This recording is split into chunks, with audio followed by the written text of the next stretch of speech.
Good evening to all of you. Pagpasok pa lang This is ng buwan ng Jumbo Marso, TV. 40 degrees Now, agad Nico. ang heat index.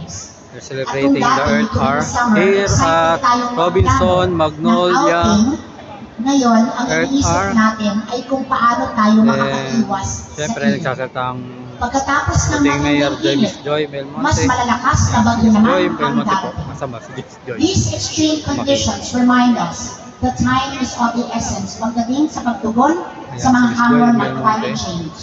At hindi na tayo pwedeng maghintay o pag walang bahala na lamang ang mga ito. Tonight, we are bawat aksyon, maliit man o malaki, para sa kalikasan. Pero hindi lamang ito tungkol sa sakripisyo o pagbabawas. Tonight is also about hope. Ang Earth Hour ay isang paalala na kapag nagkaisa tayo, kaya nating gumawa ng pagbabago. Tayo ang pwedeng maging solusyon. This hour tells us that even in the darkest times, there is power when we come together. Kaya naman, ngayong gabi, let us pause and reflect. Paano ba natin may babalik ang ganda ng mundong kinagisnan natin? How can we inspire others to champion sustainability?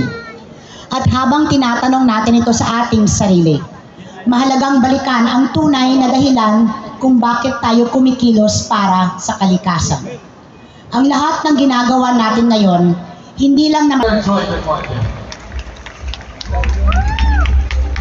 Thank you very much, Mayor Joy. And one of the things na naaalala ko every time I talk about Quezon City, I talk to people from Quezon City.